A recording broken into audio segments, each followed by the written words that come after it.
मैं स्वागत करता हूँ। ना विश्वास था, कब से मन था कि कब आ जाए आप लोग बुलाएं। हम तो महाराज जी के साथ में ही बुलाने को सोच रहे थे, लेकिन फिर करेंगे ना राम कथा। हाँ अभी सब लोग हैं ना, एक जन नहीं है। कोई बात नहीं, मैं हूँ ना याद दिलाने के लिए। देखो अपना रीति रिवाज बहुत अच्छा है, भगवान की दया से पूर्वज से मिला हुआ उसको रखना चाहिए समाज में। हम रखेंगे तो हमारे बच्चे का यही मान सम्मान है।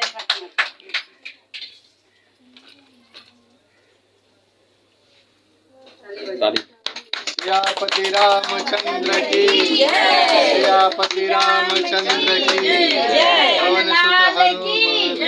बोलो हनुमान जी की जय। ठाकिया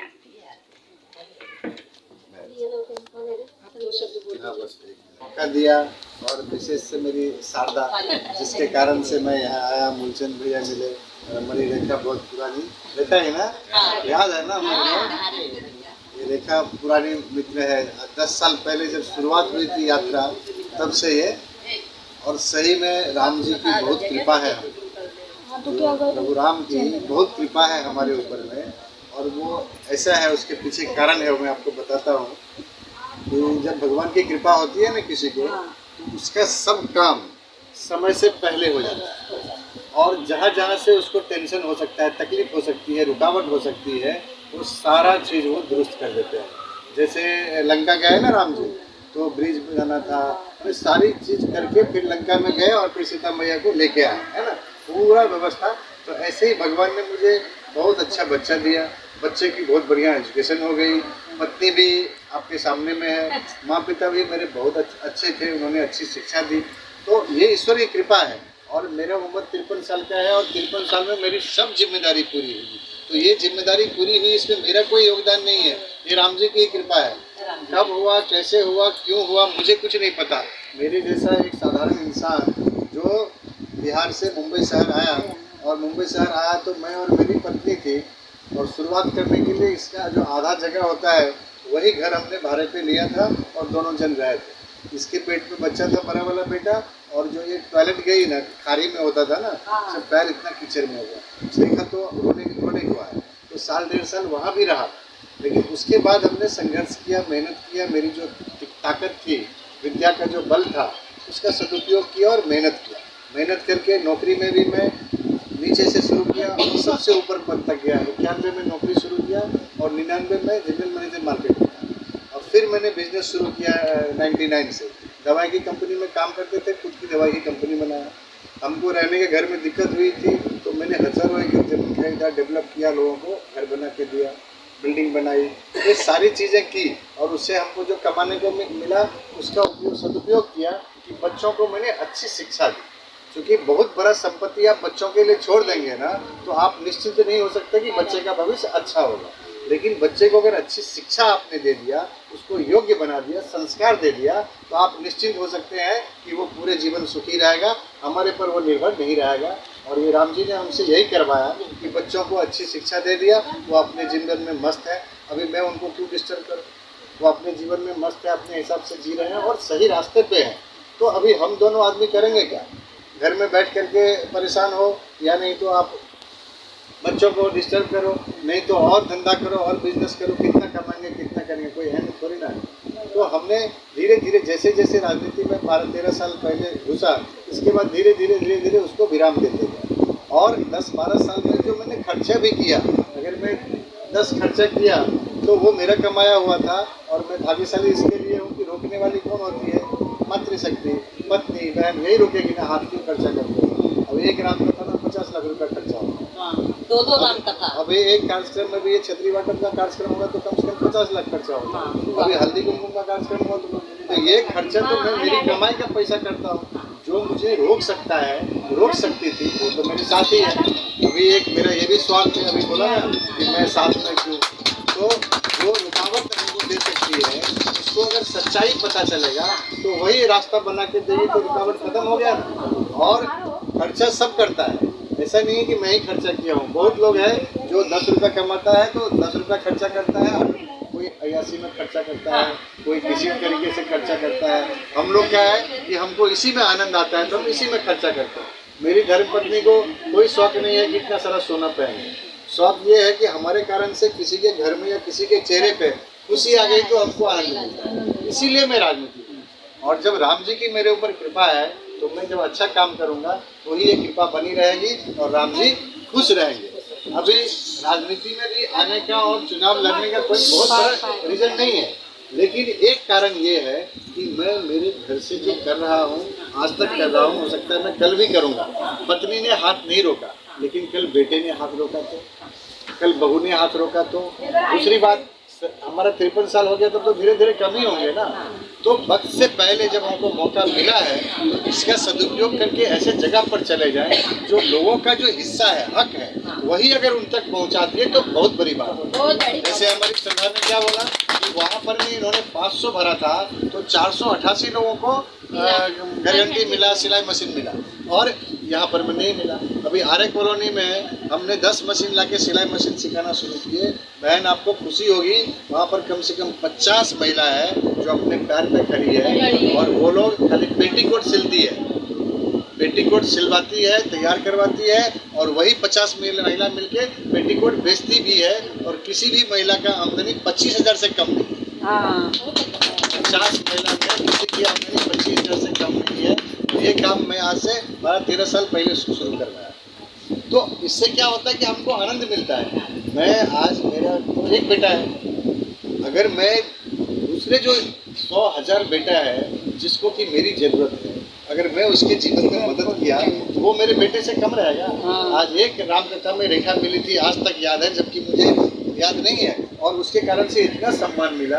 अगर मैं ऐसी रेखा, ऐसी शारदा के बच्चों के जीवन में बदलाव लाऊं, सकारात्मक उनके जीवन में खुशी ला दूं, तो मेरे कितने सारे घर हो जाए। तो एक घर जो मेरा है वो मेरे लिए काफ़ी है।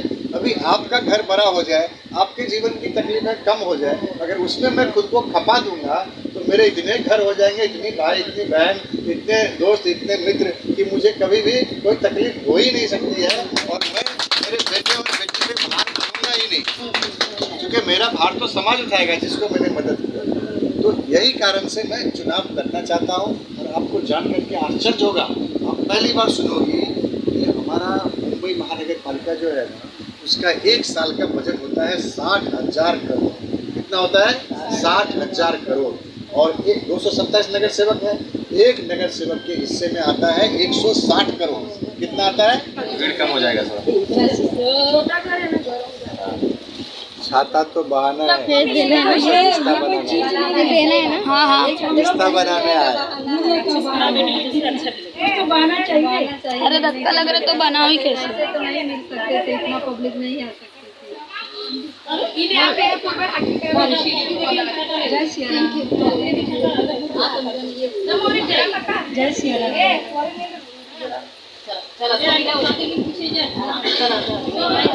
एक एक निकल पे ना। जय श्री राम। जय श्री राम। देखिए सब राम जी करके, हम लोग कोई नहीं करता।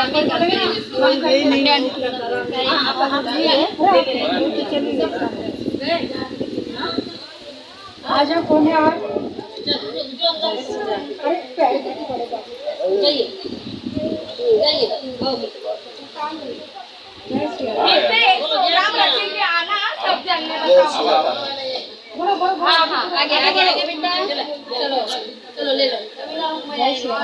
एक ही लेना है, एक जन का एक ही कूपन दिया है मुझे।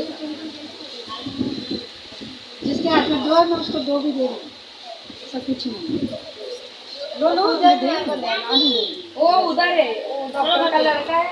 हाँ, अरे चलेगा, जिसके हाथ में रहेगा मिलेगा। सर जी जगह का शॉर्टेज था ना, इसके लिए कोई बात। यहाँ आए ना, तुमने सही बोला, आने के बाद ही पता चलता है ना। अब यहाँ अरे छोटा सा प्रोग्राम हुआ ना, आगे जब बड़ा ना बिल्डिंग में, एक बिल्डिंग में 144 रूम है। अभी तुमसे मिले ना तो मैं ताकतवर हुआ, लेकिन यहाँ आके रेखा मिल गई और ये बहुत कार्यकर्ता है सर, और भी ताकत बहुत। मनोबल बढ़ा। आप बोलेंगे ना, मैं उतने कार्यकर्ता खड़ा करूंगी, क्योंकि मेरे को सब जानते हैं। और अपने लिए काम करना है, अपनों के लिए काम करना है। दिमाग में ये बैठा मेरे को पार्टी में जोड़े ये बंदे ने। अभी हिंदी तो है ही, हमसे कट्टर हिंदी में हमसे ज़्यादा आदमी कौन है? अभी जो है अपने लिए काम करना परिस्थिति कोई भी नहीं। समाजों का जो सर्कल है ना, इसको मालूम है। मम्मी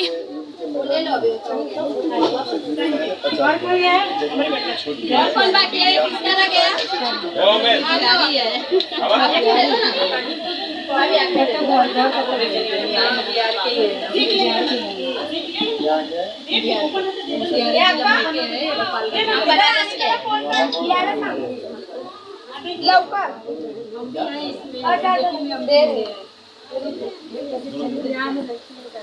आप लोग याद रखिए, बाद में एकदम याद रखिए।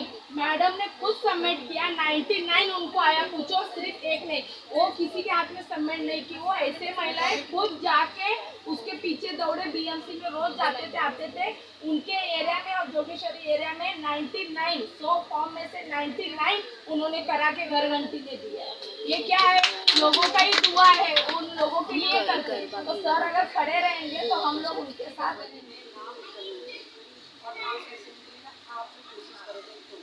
आप एक ही चालू जो अच्छा है। देखो मैं झूठ बोलने के लिए बहुत नेता क्या करते हैं, 100 बांटते हैं और 1000 बोलते हैं। हम 1000 बांटते हैं और 100 बोलते हैं। हम ऐसे लोग हैं और हम अपनी पढ़ाई नहीं करेंगे, हमें अपने लिए नहीं नेता बनना, यानी इस इंसान को अपने लिए नहीं बनना। क्यों? क्योंकि देखो आप लोगों के आशीर्वाद से जो चीज़ नेता बनने के बाद होता है वो चीज़ हमको पहले भगवान ने दे दी। बंगला दे दिया, हमारा 1 करोड़ में घर है खुद का, 4 BHK का बंगलों है, समय इसी लेकिन थोड़ा दिन दूसरे के लिए जिएंगे तो अच्छी बात है ना। वही हम वही चाह रहे हैं कि हम दूसरे के लिए, दूसरे मीन्स क्या, हम अपनों के लिए, वही जरूरी है ना, जरूरी ये है सब जो ना। अपने हैं ना। मैं जब चौड़ में घूमती हूँ वहाँ की तकलीफ देखती हूँ तो मुझे पता नहीं सही बात है। मैं फिर इनको सब बताती हूँ कि सर ऐसा बात है, ऐसा बात है। बोलते हैं ममता ताकत मिलेगी तभी ना। अभी लिंक में स्याही जाएगा तो ही सिग्नेचर होगा। वो सिग्नेचर क्या है, पावर है, वो पावर मिलेगा। मैं सिग्नेचर दूंगा तब वहाँ पे होगा ना। अभी हम लोग जाते हैं, हम डट के करते हैं, करवाते हैं, लेकिन कहीं ना कहीं हमको ये भी सुना, आप क्या नगर सेवक हो, आप क्या आमदार हो, किस हिसाब से आप बोल रहे हो, कौन होते कौन हो। बरोबर, तो बात तो सही है, हम कुछ है नहीं है, हम सिंपल से एक इंसान है, जैसे आप लोग हो वैसे हम हैं। लेकिन हम थोड़ा सा ढीठ बनते हैं, बरोबर। वहाँ पे दादागिरी करते हैं। नहीं करना पड़ेगा, करके दो, हमारे लोगों का नहीं करके दो तो कैसे होगा, करना ही पड़ेगा। तो हम ये डट के साथ बैठते हैं। तो अपना पोस्ट भी जो हमको भाजपा से मिला है उसका भी उपयोग करते हैं, लेकिन उसका भी इतना उपयोग नहीं होता जितना कि एक आमदार का होता। आप समझ सकते हो कि अभी सीट खाली है, आमदार का सीट खाली है। जो हमारे आमदार साहब थे वो जीत के गए आगे, तो अभी कोई आमदार है नहीं। और भैया के रूप में मुझे नहीं लगता इससे अच्छा कोई आमदार होगा।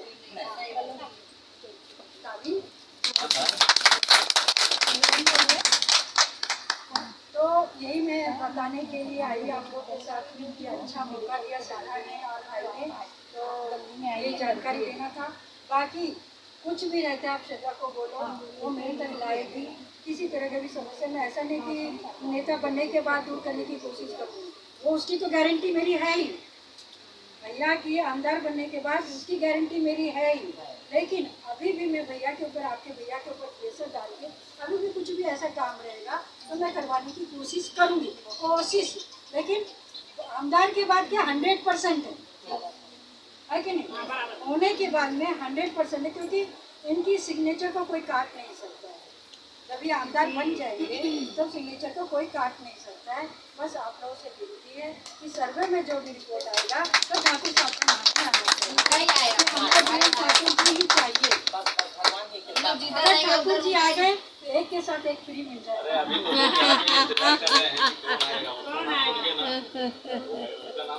काफी लोगों में नाराजगी होती है, लेकिन भाई साहब का नाम आएगा ना। आदिवासी पढ़ाई लिखाई स्कूल शाला वगैरह कुछ नहीं। मैं गाड़ी से उतरी, वो लोग मुझे देख के ऐसा खुश हुए, मैंने सबके साथ सेल्फी निकाली। फिर वहाँ मैंने एक छोटा सा मंदिर डाला। मैं वहाँ पे जाती रही, 4-5 अपनी दोस्त सहेलियों को लेके गई वहाँ पे। वहाँ के आदिवासी महिलाओं को साड़ी पहनना सिखाया, ट्रेनिंग दी, कंप्यूटर चलाना सिखाया, सिलाई मशीन सिखाई। वहाँ पे रोड का कार्यक्रम, इनको मैंने एप्लीकेशन दिया उन लोगों का, उन्होंने रोड का मतलब रोड बनवा दिया, मुझे लाइट का करवा दिया, शाला बनवा दिया। तो मैं वो वहाँ पे जो काम की ना, तो इन्होंने देखा अरे इसको तो अच्छा लगता है लोगों का काम करते हुए। फिर धीरे धीरे इन्होंने मेरे को अपनी तरफ दिया। और मैं अभी 6-7 साल से इनके साथ जुड़ी हुई हूँ और यहीं पे आपके इधर एजुकेशन में ज़्यादा काम करती हूँ, लोगों के घर तक जाना, प्रॉब्लम सुनना, ये सब काम मैं करती हूँ। तो मैं आपसे बस इतना जानना चाहती हूँ, कोई भी आदमी आपके घर में अगर हस्बैंड 10,000 कमाता है कि 15,000 रुपये कमाता है तो आप एक हद तक ही खर्चा कर सकते हैं। सही है कि नहीं सही है? 2-4 आदमी को आप ज़्यादा से ज़्यादा उसमें से मैनेज करके खिला सकती हो, कुछ दे सकती हो, कर सकती हो। लेकिन आप चाहोगी कि 100 लोगों को करो तो नहीं कर पाओगे। आप 2 से 4 ज़्यादा से ज़्यादा 5 खींच लोगे। अगर इसे ज़्यादा खींचोगी तो आप भूखे रह जाओगे, है कि नहीं? तो ज़्यादा दिन आप खींच नहीं पाओगे। तो उसके लिए क्या करोगे? आप ताकत का संसाधन करोगे, जुगाड़ लगाओगे, कोशिश करोगे कि मैं कैसे, मेरे पास अगर लोग आ रहे हैं उनको मैं कैसे, अगर आपके पास 2-3 आए और सडनली 10-15 है तो आप जुगाड़ लगाओगे, कोशिश करोगे वो ताकत और वो पावर। बेटा फोटो मेरी मत लीजिए।